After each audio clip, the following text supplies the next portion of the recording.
Welcome to Wally's Convention Crusade Part 4. Yes, we are taking apart the convention piece by piece, and we're doing it on a daily basis. I think as far as available videos on jw.org goes, this might be our last, but we might also do one tomorrow, so I don't know how long this will go. But anyway, glad to see you here. Don't forget to drop a like on this video. It helps it get out to more people on YouTube. Say hi to Zizi, say hi to me, I'll say hello to you. Let's do this thing.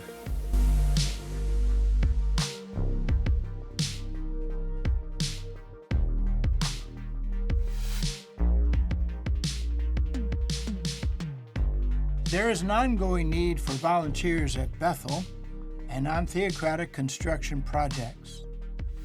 Although the COVID-19 pandemic has limited the number of those who may be invited at this time, there is still a need for volunteers. As you watch the following video, please note the spirit displayed by those who make themselves available for Bethel service. Making yourself available for Bethel service is like knocking on a door that leads to many other privileges of service. Of course, to serve at Bethel requires a self-sacrificing spirit and a willingness to serve wherever there is a need in harmony with the attitude. So everyone's had a nice little lunch break if they're attending the convention, and now they're ready for the afternoon program. And what do they get treated to immediately?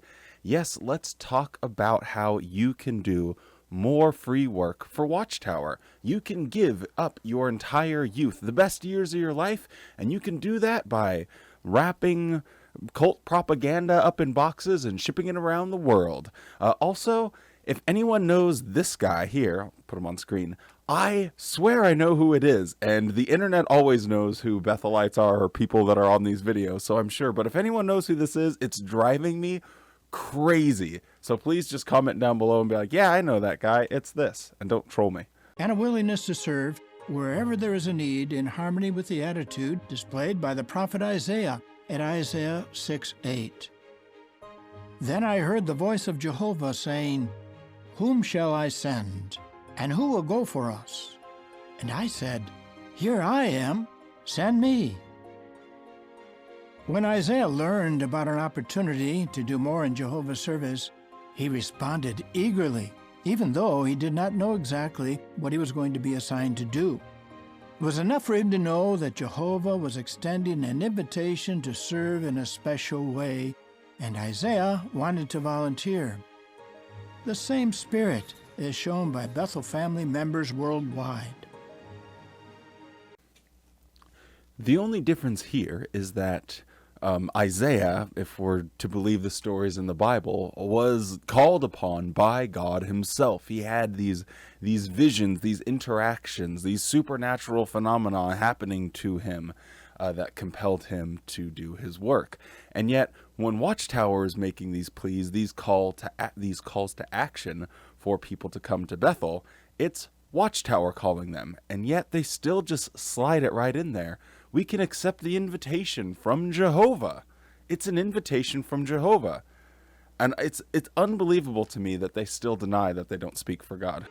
If the branch committee determines that there is a need for your services, they will decide where you can best be used, whether at Bethel or perhaps on a theocratic construction assignment. And then they goof up immediately. Instead of saying, Jehovah will review your application and see if you need an assignment or something, no, the branch committee, they'll figure it out. So the heads of Watchtower are the ones that are making the call and seeing if you can be of good use to them. No mention of Jehovah here, but you have to make it sound like, oh no, this is a privilege you're getting from God. Oh, we're off to a rocky start. No, I'm just getting warmed up. Submitting your application may open a door of opportunity to serve Jehovah and his organization in a variety of ways. So what normally would be a scene of the parents dropping their kid off at college or something like that, here we have him dropping him off at the Watchtower headquarters. Yes, he is going to dedicate his life not to himself, not to his career, not to his education, not to making the world a better place. No, he's going to dedicate his life to making cult propaganda, whether it be in video or printed form. Woo! The crowd goes wild. Have you ever been the victim of oppression or injustice? Have you been angered by something someone has said or done? Who of us hasn't? In situations like that, people who don't know Jehovah often react in a way that's far from peaceful. They retaliate, they fight, they hit back. This is such a blanket statement that he makes there. People that don't know Jehovah, what do? They fight, they retaliate, they hit back. Well, depending on the circumstances, that might be the appropriate response when you have an injustice. So he would need to actually clarify who these people that don't know Jehovah are. If someone insults me, I'm generally not going to insult them back. I usually just say something horrifically sarcastic and walk away with my head held high. But I don't understand why he's just using this blanket generalization. Well, you know those people.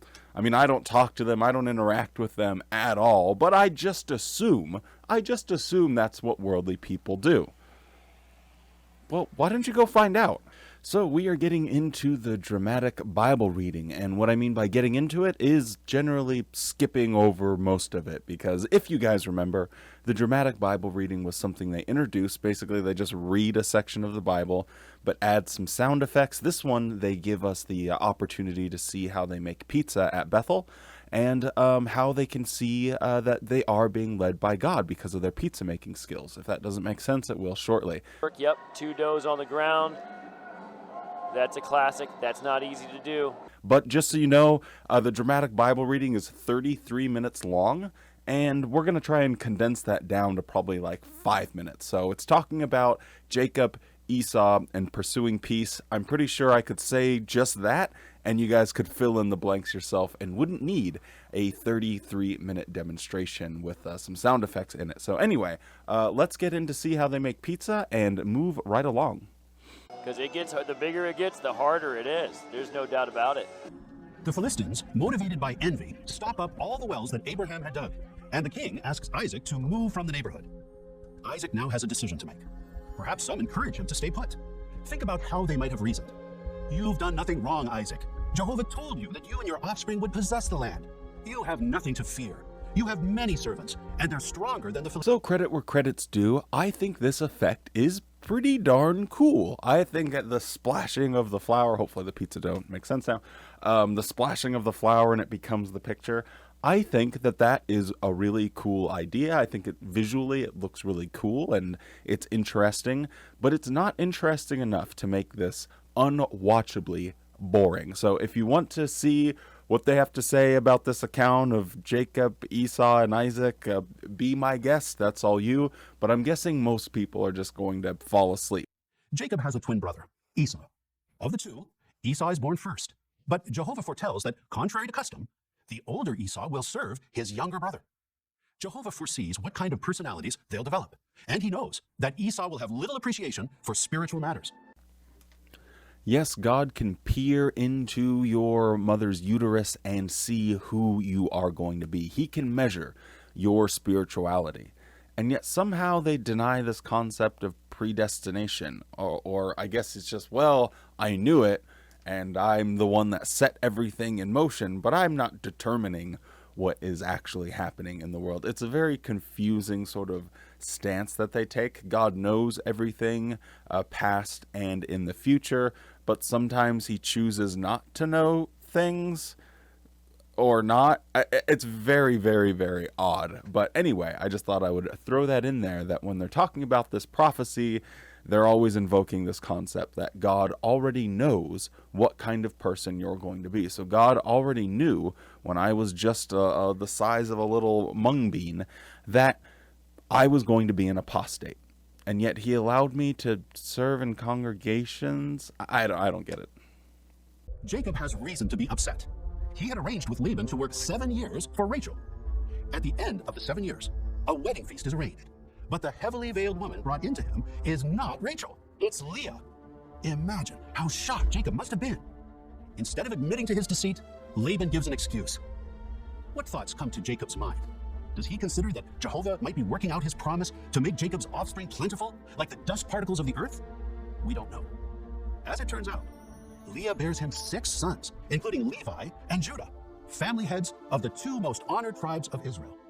Of course, Jacob couldn't have foreknown them. So fully on board with this whole saga involving Rachel and Leah. Leah, the older daughter, didn't have that sort of special glitter in her eye, grace, pizzazz, the little twinkle in her eye, I suppose. They said her eyes lacked a sparkle. I can't remember the term.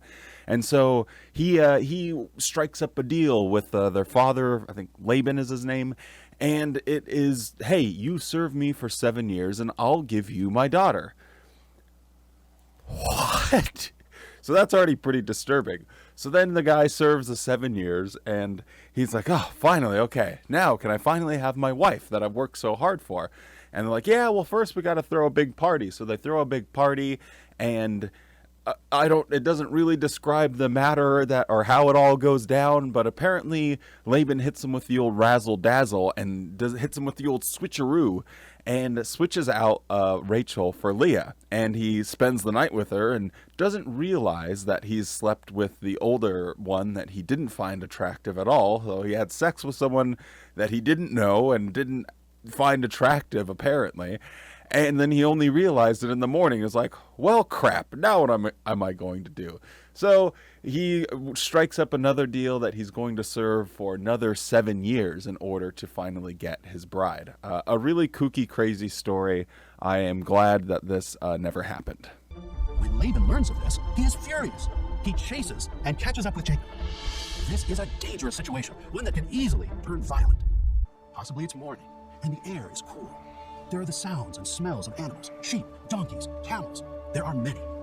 The servants attend to them, getting them ready for the day's journey. But then come cries of alarm. Laban has come, and he's not alone. He arrives with strong men. They gallop in on camels. They dismount. This is not a friendly visit. So as soon as we start getting into the story here, we get some dramatic music. There's some people with some bow and arrows. They have to sneak out. He's been there for 20 years. He finally is running away with his family. And then Elmer Fudd has to come in and just ruin the entire adrenaline rush. It lasts like 30 seconds. You're like, oh, okay, Watchtower. This could be exciting. I could get into this. And then old Elmer Fudd comes along and just squoos it all up. It's so funny, but it just completely ruined the rush that was happening. Jacob wants peaceful relations with his brother. He sends a generous gift, hundreds of animals, to help make that possible. Was Jacob weak-minded, too cowardly to stand up to his brother? Not at all. Why, as the time neared for the meeting with Esau, Jacob wrestles with an angel until dawn to receive further assurance of Jehovah's blessing. Let's now see what happens when the 2 brothers meet. Please turn. Oh boy, this is just too good. So after this guy has been fighting and scrapping his whole life, really, for 20 years, he's dealing with this guy just so he can find a wife for himself. And then now his brother is harassing him. He's really going through the ringer. But he is strong. He is strong enough to fight an angel, wrestle with it all night. I just like when Watchtower takes these absolutely outrageous little stories and pretends like they're real. Anytime they do something about miracles or people rising from the dead, the flood, wrestling with angels, I just absolutely get a giggle out of it. Earlier, we considered the expression at Philippians 4:7, the peace of God that surpasses all understanding. That is, the tranquility and calmness we enjoy because we have a close friendship with Jehovah. What a remarkable blessing. Trust me, this is about to get really wild and insane. It is one of the worst talks in the convention, and it has one of the worst dramas in the convention. So I think we should at least give it its due and actually look into it a little bit just so we get the full context of exactly what he's saying. So strap in, hold tight, hold hands, maybe take a little bathroom break or whatever you got to do, because it's going to be a whopper. Please turn with me to Isaiah chapter 32, verse 17. And as we read this text, notice that it refers to peace as a result. Do you think of peace that way, as a result? If peace is a result, what causes it? Isaiah 32:17. I have to laugh at the fact that he's really thinking he's blowing people's brains here. Have you ever thought about peace as a result? Think about that. Have you ever? It's like, yeah. It's not that shocking. Oh boy. The result of true righteousness will be peace, and the fruitage of true righteousness will be lasting tranquility and security. What a beautiful expression, lasting tranquility and... Can we talk about the odd hand motion here? He just keeps doing this while he's reading the Bible. And I'm just thinking to myself, so that's how this guy gets off. He reads the Bible and he has like this hand motion that's just embedded inadvertently in his brain. And so he's just doing this while he's reading the Bible. Oh my God, that did not play well on camera. I don't know why they didn't catch that. I didn't know whether, like, hey, we need to do another take, bro, because when you're doing this, it's looking pretty weird. Oh, man. Oh, yeah. Baby lie. What is righteousness, and how do we pursue it? Righteousness is what we have or what we show when we do what is right according to Jehovah's standards. And those standards are not just rules we follow, but principles that guide the way we deal with each other.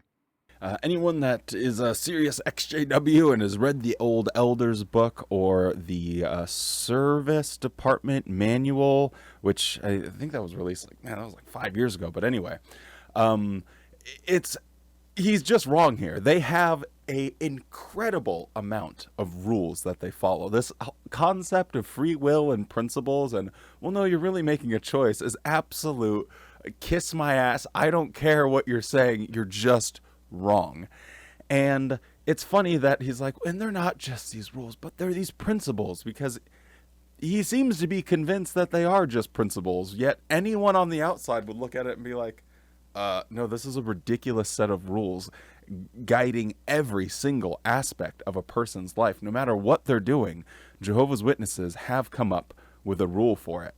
And although Jehovah has given humans free will, the right to choose, he has not granted humans, not even perfect ones, the right to set the standard for what is righteous and what is not. I mentioned this in yesterday's video, and I'll mention it today, and I'll mention it till the day I die. When they're saying this, they need to account for all of the atrocities in the Bible and ask themselves if they agree with that. Do you agree with killing children using polar bears? Do you agree that picking up sticks is a crime worth death? Do you believe that a human being should be seen as property and not a free moral agent? Do you believe that it is okay to beat a human being that you own as long as they don't die within 48 hours? Do you abide by those principles? Do you think that you should be able to have as many wives as you want as long as you can afford it? Do you believe that God did the right thing when David murdered a woman's husband that he slept with just so he could avoid getting caught, and then didn't or punished him by killing the baby? Do you believe that those are that perfect set of standards? Because if that's God's standards, then I would say any human being that's ever existed in the world, no, maybe not quite that far. Let's go with, I would say 90% of human beings that have ever existed in the world would have a higher moral standard than God. Today, many argue for the acceptance of conduct that Jehovah forbids. They may even find support from a world already alienated from God. But wide acceptance in a growing community does not redefine righteousness. None of that is true righteousness. Our loving Creator sets the standard for what is right, not our feelings not the community at large. I got a bad feeling about this. This is a problem. This type of speech. Why am I talking like him? This is a problem. Oh, I just noticed that thing's all crooked. Has that been crooked for like the last couple videos?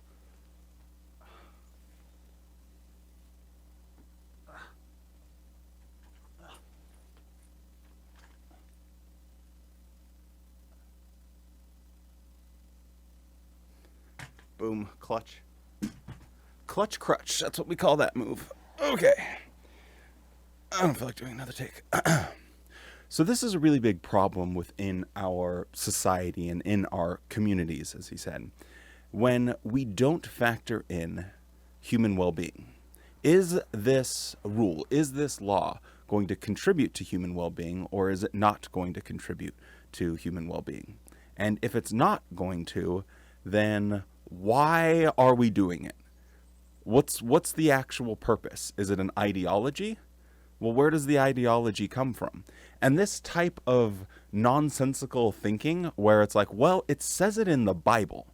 It's a religious belief that I have, and that is superior to an actual human being that I can see in front of me. The idea of a supernatural thing, universe that I've created in my head is more important than the person's rights across the street from me.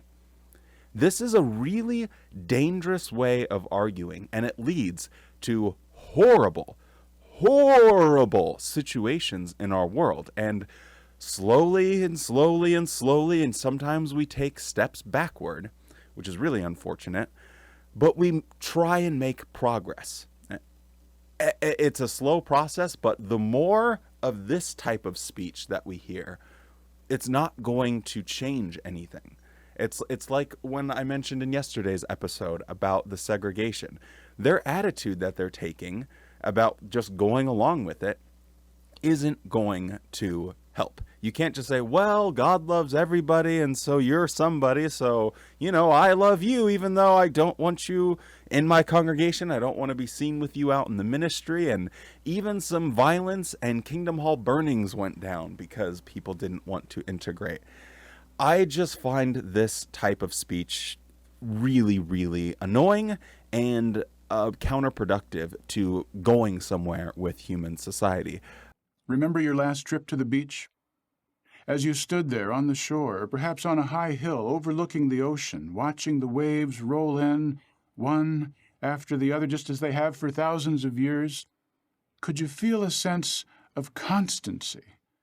Jehovah says that our course of doing what is right can be just like that. He will guide us in the path of righteousness. He will bless us with unending peace. In the process, we learn through experience how Jehovah's wise and loving ways truly benefit us personally. But if we refuse to do that, we learn what agitation and discord truly mean. As verse 22 says, "There is no peace, says Jehovah, for the wicked." It's funny how he just slips it in there that, yes, as the oceans have been doing for thousands of years. I mean, that would be a lot of thousands to count. You might want to get into the billions there, big guy. But anyway, yeah, apparently he likes a nice beach day. Obviously, he's quite tanned, so we know that he likes going out to the beach quite a lot. And we get just a little bit of the preamble here. He keeps saying it over and over. I've cut out at least 80% of him going on about this righteousness and God and righteousness and God, and he sets the standard. But I just wanted to add it in there one more time before we really get into the meat and potatoes of this. So I've cut out about 8 minutes of his talk here, but I'll give you the quick speed run version. He confirms that there were wicked angels that came down to the earth, gave birth to these giant men that were ruining the earth. God wiped out the entire planet by means of water, and he conscripted. He had Noah build. God, I don't know why my words are so bad today. But he had Noah build a giant magical box that saved the animal kingdom and 8 people. Then, well, they didn't eat people, 8, like the number. Okay, you weirdos. And then he brings in the account of Abraham and Sodom and Gomorrah, and so again claiming these supernatural events, basically talking about the times in the Bible, the first, second, and I think third time that the word righteousness is mentioned in the Bible. And of course he had to mention, do you remember the first time righteousness is found in the Bible? And of course everyone in the audience will be like, obviously not, but I'm sure you're going to tell me. Anyway, a little condescending speech, a little supernatural action, and now we're getting into it. In the world, sexual immorality is practiced without shame. Homosexuals flaunt their conduct. But Jehovah tells us that homosexual acts are unrighteous. God specifically warned the Israelites against this and other forms of immorality. Leviticus chapter 18 and verse 22 says that homosexual acts are detestable. Does Jehovah still find it so offensive? Hate speech. Well, notice what he inspired for both Jews and non-Jews in the Christian Greek scriptures, here at Romans chapter 1, verses 26 and 27. That is why God gave them over to disgraceful sexual passion. For their females changed the natural use of themselves into one contrary to nature. Likewise also the males left the natural use of the female and became violently inflamed in their lust toward one another, males with males, working what is obscene and receiving in themselves the full penalty which was due for their error. Generally, when people are reading scriptures on the platform, they're very flat and they don't have a whole lot of modulation. And apparently when you're reading about how disgusting and detestable homosexuals are, according to this guy, obviously he's a buffoon and a horrible person, he has so much emotion and he's like really getting into it. It's like he's really like pounding his fists on the table. He has so much more energy as he's reading this verse. And I think that's indicative of how Jehovah's Witnesses feel about homosexuals. They just can't even stand it. It makes them angry, I suppose. And it's right down to their very DNA. You can read these scriptures where it talks about, killing homosexuals. And then he has the audacity to say, well, does God still feel the same? What are you talking about? Like, do you really realize the ramifications of the words coming out of your face? It's a dangerous thing to be saying. People could be hurt. Now, I know Jehovah's Witnesses aren't going to go out there and just like beat up people during Pride, but my Lord, and that point they were making, I think yesterday, about how they don't have prejudice and how they, don't have any racism or anything, and God's not partial. Did you know that you were going to mention this later on the same exact day? Or were you just trying to cover your ass a little bit because you knew you were going to be mentioning this on the same day? Oh, well, it doesn't, prejudice against those people, that doesn't count because why? Why? Why doesn't it count? Explain to me, Watchtower, how that is any different than the color of someone's skin. So, Jehovah has not changed. According to the Creator, homosexual acts constitute disgraceful, obscene error. Some would disagree. As verse 28 points out, such ones do not consider it worthwhile to acknowledge God. But with what result? As it says there, a disapproved mental state, just the opposite of peace. I think the opposite of peace is like hate. And you are demonstrating that you are willing to say that people's lives, people's actions that are entirely their own are disgusting, disgraceful, are going to alienate them from their God. There's nothing wrong with being a Christian. And there's so many different things to say here, but I just find it crazy that more people can't realize that Watchtower is spreading this type of message, and it needs to be talked about more. It needs to be addressed more, because this isn't, imagine you're a Jehovah's Witness struggling with this, right? And you're in the audience, and no doubt there are a certain percentage of people that are going to be listening to this convention and are going to be sitting there sweating bullets, getting nervous. And I mean, the consequences go up really fast. I know people from growing up that were struggling with that, and they ended their lives. It is wild to me that they are so in your face about this. It's gross. A disapproved relationship with God. Nothing could be worse than having a disapproved relationship with God. Don't listen to the world out there. They'll tell you it's okay, but it's not. It's gross. It's disgusting. Like, this is like next level mega church preacher that's just out there really getting his people and his parishioners all fired up about this. And, you know, we gotta spread the word of hate. It's absolutely insane to me that they can get away with this and still have their charitable status. People can still let them exist tax-free and collect billions of dollars, and they are spreading this type of material. It's absolutely grotesque. And merely approving of unrighteous conduct displeases Jehovah. Notice how this is indicated in verse 32. Although these know full well the righteous decree of God, that those practicing such things are deserving of death, they not only keep on doing them, but also approve of those practicing them. Still, we do not hate individuals who practice unrighteousness, nor do we judge them.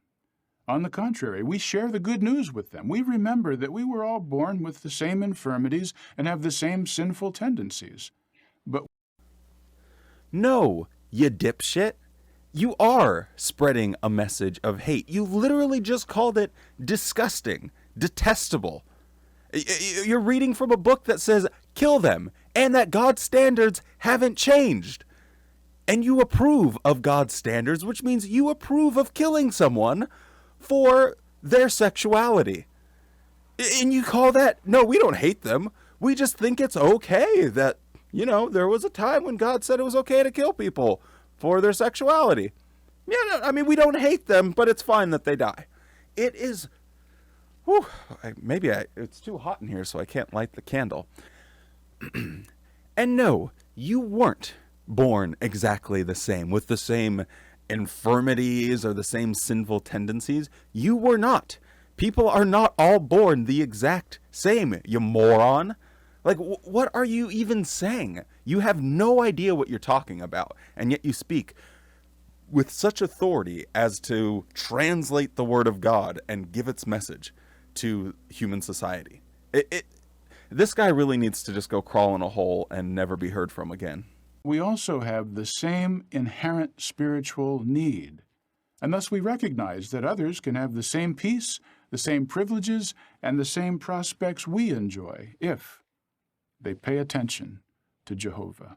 We communicate impartially with all our neighbors, but we hate unrighteous conduct, and we refuse to compromise Bible principles. So what he's basically saying here is, oh no, it's fine, and we don't hate them because we see them as prospective members. If they change their ways, if they change and conform to our rules that we set and are subject to change at any time that we say, then they can have an approved relationship, and we won't look at them as being less than human, worthy of death anymore. I don't know. But unfortunately, you already know a drama's on the way, so I guess let's get into it. In the following video, notice how adults can respond effectively when questioned on highly controversial issues.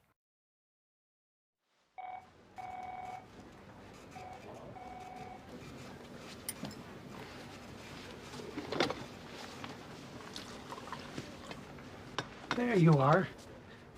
Did you both get the email survey I sent? And you're both coming, right? I must have missed it. I was on calls all morning. What's this about? Well, the whole office is leaving early. We're going downtown to support the March for Gay Rights. She won't go. Why? It's against her religion.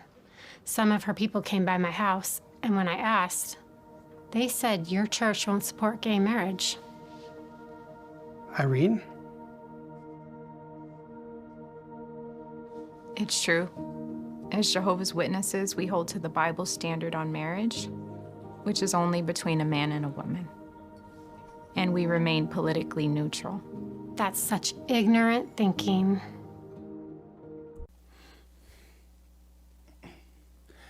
If you are so interested in adhering to the Bible standards on every single issue, then I think you need to be out there advocating for slavery. I think that is the natural recourse. And anyone that challenges them, instead of just saying that's such ignorant thinking, as they would assume, people would actually make points and be like, okay, well, there are things in the Bible that you would disagree with. You would say, no, this is absolutely wrong. So you're drawing an artificial line in the sand. You are just taking a little whiteout and going, nah, don't want to do that one. Nah, don't want to do that one. You're creating your own religion at that point. And if you're doing that, that means that you don't like gay people. That is what you are saying about yourself. Yes, you are ignorant, and yes, you are a really silly person. But how they've created this office scene is pretty interesting. But let's see how it plays out before I start talking too much. I understand it's a sensitive subject. I have a daughter who deserves her rights. Trust me, Amber. As one of Jehovah's Witnesses, we believe everyone has a right to choose how they live. And I would never force my beliefs on anyone. But you won't go. Just as I would never force my beliefs on you, all I ask is the same respect. And no, I won't be going. I have to go back to work.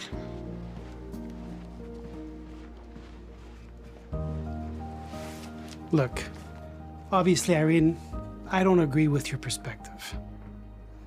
But I do appreciate that you're not pushing it on anyone else. Thank you.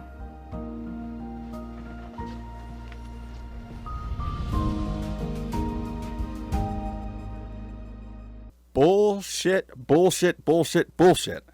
This lady literally just mentioned that two witnesses came to her door and were preaching to her.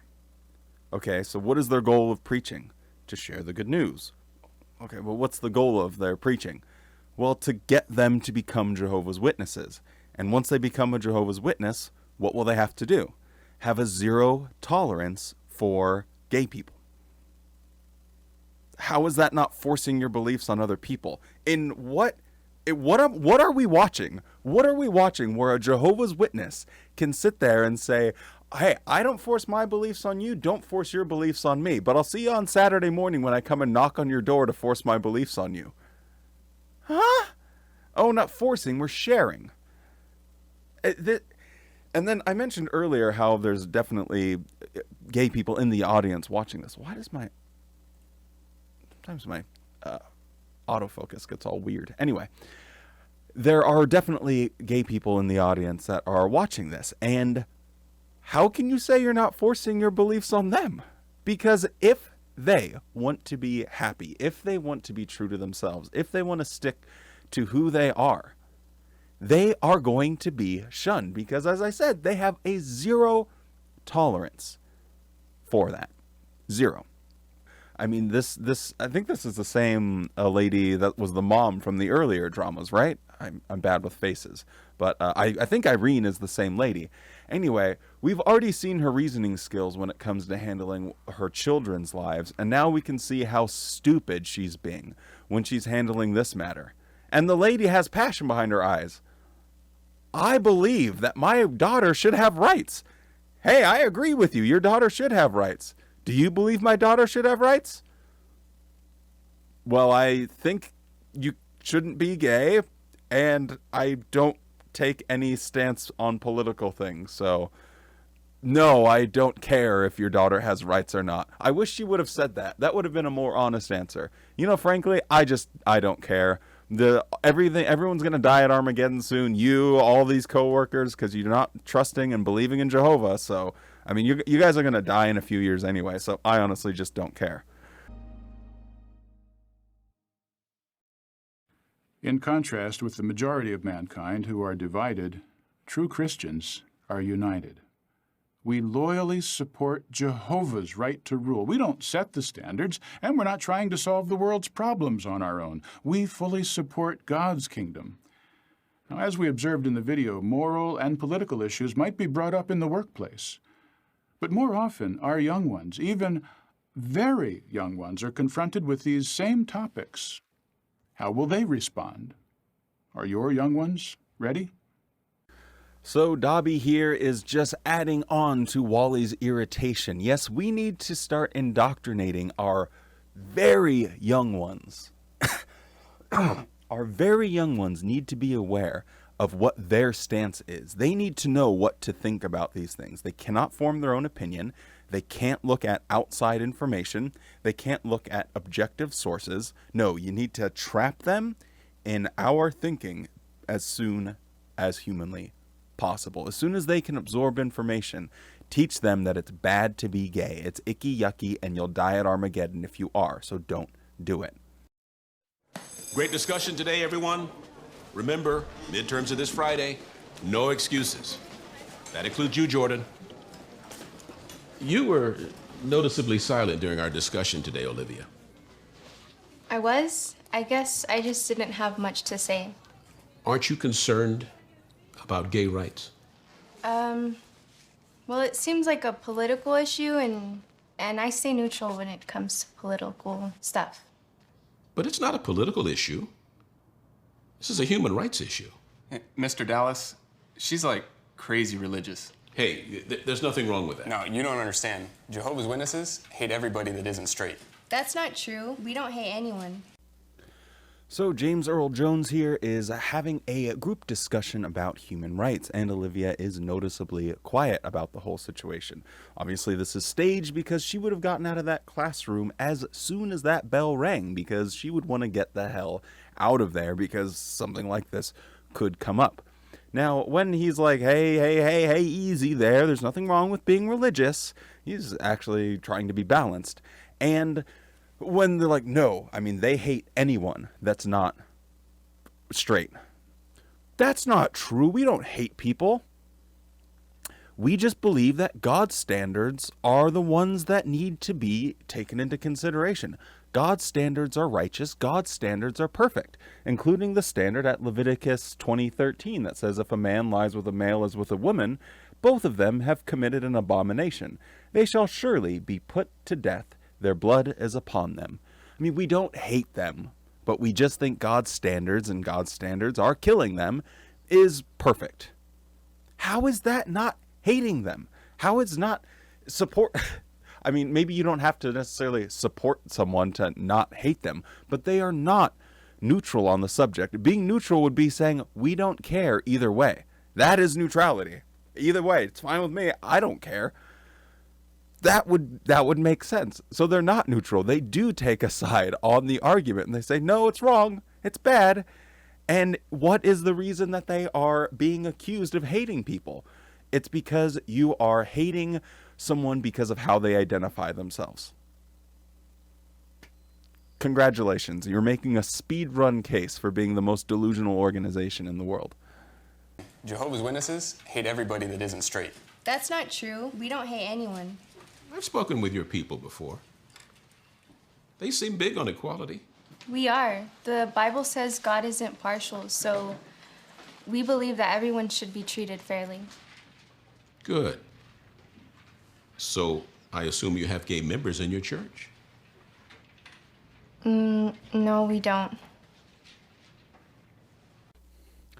James Earl Jones is really putting her in her place. She's backed her way into a corner. And yeah, he's right.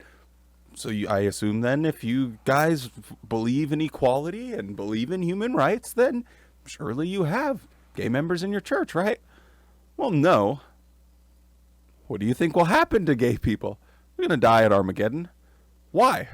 Because they were gay? And you believe in equality, huh? Okay, I gotta go. Assume you have gay members in your church. No, we don't. But I thought you just said everyone should be treated equal. I'm confused. Ah, called it. Jordan, don't you have a class to get to? As I was saying, how is that not a little hypocritical? Saying that you love everyone and then excluding certain people.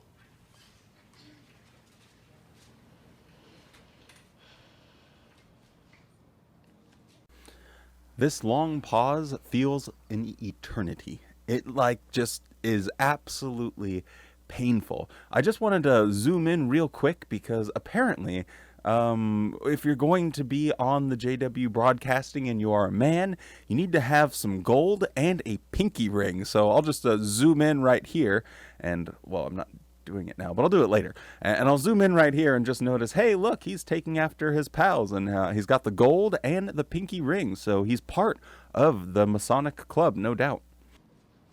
Honestly, Mr. Dallas, I've wondered the same thing. Okay. And? Well, I researched it in the Bible, and I realized that God accepts all people, but he doesn't accept all conduct. What does that mean? It means that you can't be abusing drugs, you can't be stealing, or being violent and still be a witness. There's just certain actions that God just doesn't accept. Abusing drugs. There are problems with the drug trade and how it goes from lab to consumer. And there are people that are hurt by this. And you yourself are hurt, and your family members and people that care about you are hurt. Stealing.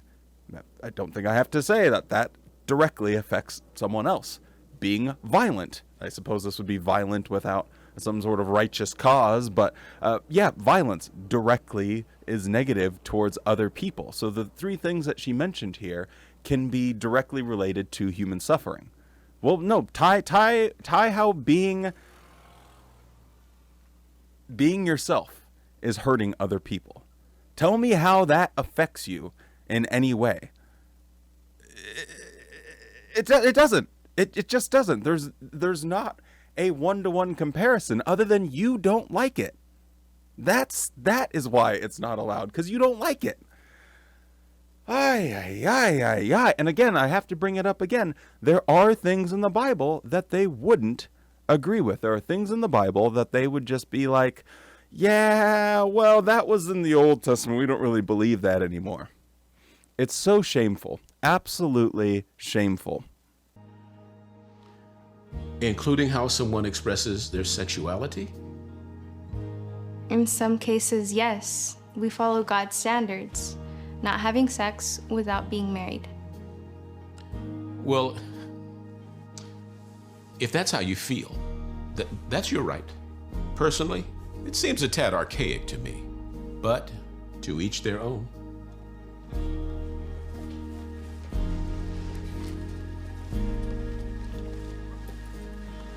Hey. Does the Bible really say all that? Yeah, it does. Okay.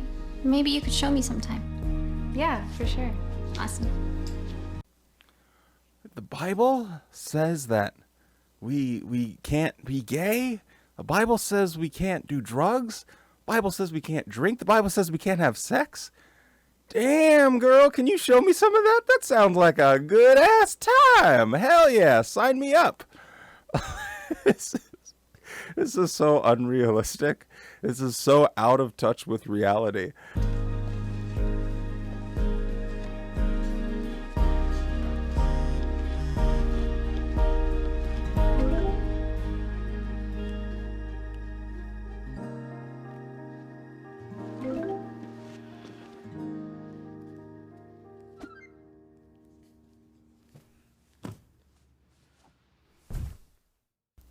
Ooh, and things get a little bit spicy here at the end. As we know, the saga will continue. So, what's it? Irene, I think, is the mom's name. Apparently, there's going to be a little dinner guest. Maybe she's found someone that she's dating. So, let's see. We'll see in the future videos how this all shakes out. I know I'm excited. I know you're excited. Let us see how Dobby from Harry Potter closes this out. I shouldn't be so mean to this guy, but I just don't like him. So we can expect future installments in this saga.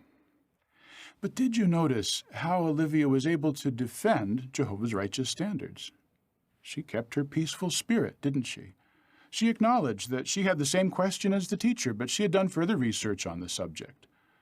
And did you appreciate how she subtly showed that Jehovah's standards benefit both the individual and the community? As examples, she highlighted the avoidance of drug abuse and theft, values she knew her teacher would appreciate. Person A believes that drug abuse is harmful, stealing is bad, and violence is unnecessary.